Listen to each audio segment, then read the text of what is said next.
To begin with, I just want to say that there is definitely bias in this video, as Demon Slayer to me is one of my comfort animes and it holds a special place in my heart. I know we all have that one anime in our hearts, and Demon Slayer is that to me. But for today's topic, I'm going to be covering Zenitsu, who is probably one of my favorite characters in the show. So again, biasy, but he's just a lovable orange hair crybaby, and I understand why people hate him and stuff. And like the show gives him the quality to make us believe that he is annoying, but in reality, he's just a humble kid who was just put into a tough situation.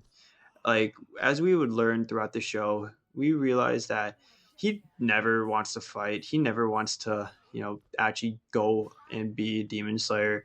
Like we saw in flashbacks too that he didn't believe in himself that he was capable of becoming a demon slayer, but through the motivation of his gramps and how he just wants to make his gramps happy for putting so much effort into him and being the only person who actually believed into him at that point. He just wanted to go and keep moving his legacy forward.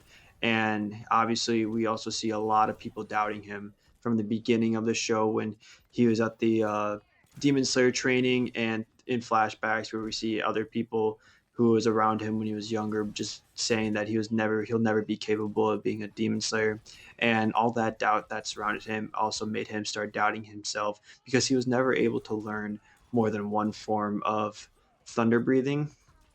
But even then, the one form he did learn, he fucking mastered.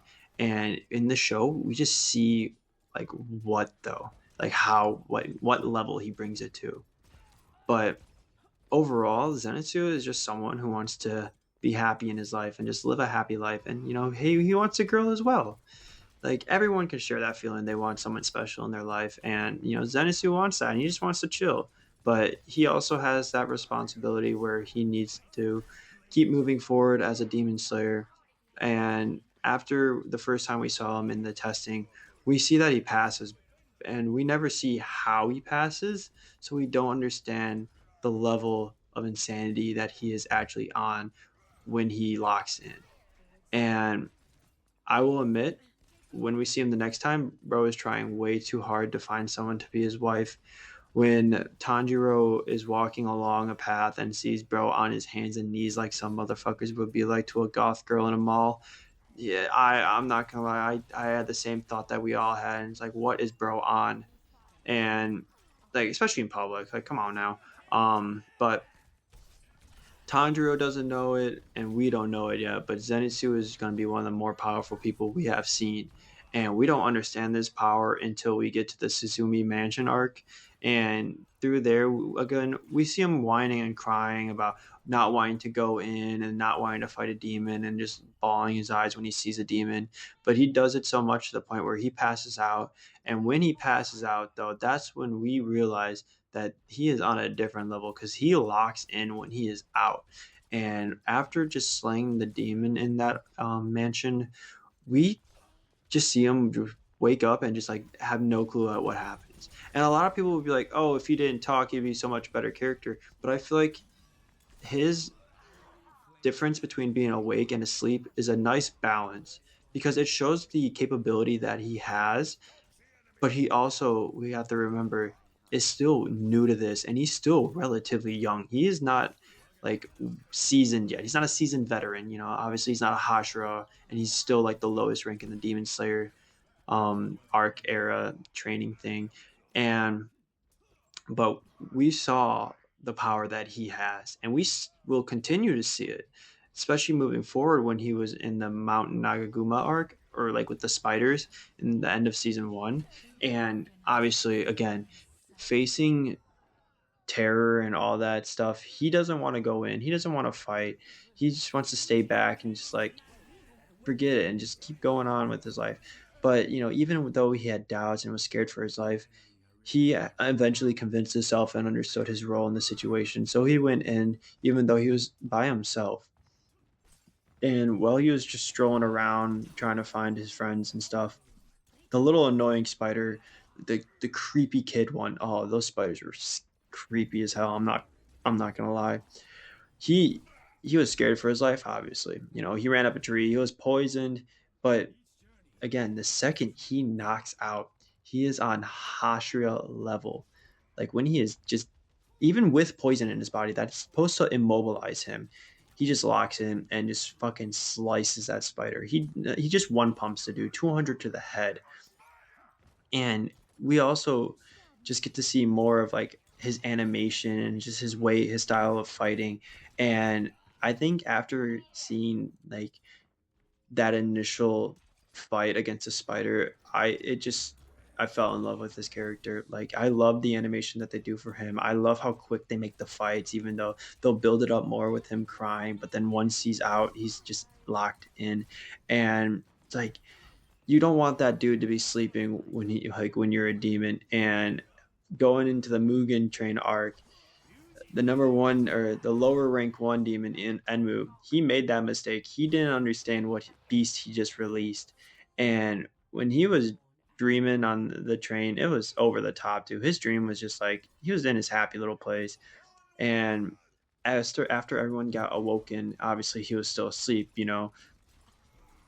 But when Nezuko was fighting and was about to get locked down by the lower rank demon, he didn't even hesitate to just save her. Like he has some type of senses. Like he's Spider Man when it comes to that. When it comes to women in distress, and he was still sleeping too. And after saving her, he was like, the only one who can restrain my BBG like that is me, and that's type shit. Though I'm pretty sure he might be a Nezuko might be a victim there. Anyways, um, still though, like that season, we don't see much of him. We never really see much of him throughout the show, but that's just what makes it more special when we see him. Um, and just having that balance of him being a nice, like a little comedic relief character, but also being serious at the same time, it's pretty nice because they do balancing in that show really well with characters. Like Tanjiro being your typical hero, like over the top, like I'm gonna save everyone, blah blah blah, and then you have Inosuke, who's just he's the dumb one, obviously, but he's also really powerful. Like everyone's powerful in it, but I feel like they just really do a great job with balancing the characters in the show. And we see more of it too, moving into the entertainment district arc. Like I like how they just specify different arcs on like just one place, and they don't go over the top with everything. Oh, that's a lie. They go over the top with the animation, but that's like, ooh, especially in this arc. And when we see him in the entertainment district arc again, we can understand why this motherfucker is crying over Tengen having three wives. Like that is such a reasonable response. If people are hating on him for crying over someone having three wives, like who look like his wives too, like y'all are just there's something up with you. If you're not like just in shock and just like how the fuck and like where's that for me, you know? Like not even gonna hate. Like it's reasonable. It's a reasonable crash out. And again, he may be crazy for women, but he's a nice person. Like saving Nezuko, and then in the entertainment district arc, he like looks over the other women in like the houses that he's in when they sneak in, and like he doesn't want to hurt them or anything. He cherishes them, and he sees them as like a prized possession, and he doesn't want to actually harm them. He just his intentions are good, but again, he's a little goofball, so it makes it seem like a little weird. But looking into the deeper reasoning behind everything, if you can like do that, it just you understand him more and you understand where he's coming from more, and it makes him more likable as a character. So like I don't see the full hate.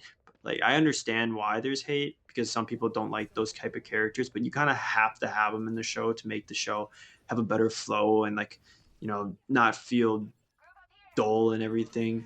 And yeah, and then as like we go further into the entertainment district arc, we see him and Inosuke, like especially throughout the show, him and Inosuke are an amazing duo. They have some like sibling friendship like type connection, and they just know what the fuck to do when they're with each other, and they just lock in as well.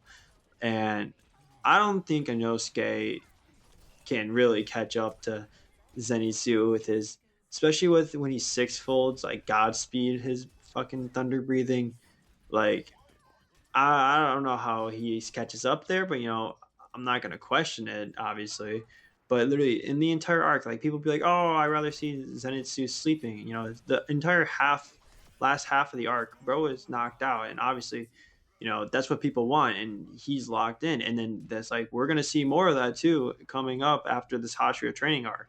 Like we don't understand how good we're gonna have it with him until like we see the Infinity Castle movies, because we're like everyone's gonna be like, "Oh, I'm glad he's locked in now," which like I am too. Like I'm so excited for the fight, but like we're gonna like our little like he's his goofiness and like his serious or his like whininess, it's gone. Like him being that lovable like character and everything. It's still there, but he's locked in. He's heartbroken, especially after reading the note, which I'm not going to try and spoil anything there because the movies are yet to come out, and like I kind of know what happens, but I don't want to like spoil it either for myself. So like after the Hashira training arc, again, he's used for comedic relief, but at the end we see bro is completely locked in. Like he is not going to be knocked out type powerful anymore. He's going to be wide awake, and he's going to like use his entire like his full potential, and we are going to see it in these coming movies, and I am so excited for it. But I yeah, I'm just excited for it. And I don't think he deserves the hate that he gets. I feel like his character development is good, and like he has strong character development, and that's something you need in a show. You can't just make someone not have emotions and not have feelings and not have like life to him. You can't just make one character. You can't make all characters be locked in, or just one character be a whiny bitch throughout the entire show. Like that's like the type of character development that I enjoy, and I understand we see it with a lot of other shows that I've hated on, but some of those shows too also reverse that character development, and you don't really see the reversal of character development in this show, especially with Zenitsu. Instead, we see him growing, and we see all the characters growing, and it makes the show so much better and just so much more enjoyable. And with these movies coming out, I'm gonna be devastated to watch it end, but it's gonna be a good devastation. It's gonna be a good sadness. That's just what this show does, and it's just like it just makes me really excited, and I hope everyone else like who enjoy the show and who like likes the characters. Like if you're a hater of the show, I think you gotta give it another chance. It's not like a big long show, anyways. But I don't see how people can really hate the show. Like the animation's great, the characters are great. This like subbed and dubbed version, like whatever you watch, they're both well done, and just everything about the show, I believe, is just it's just amazing.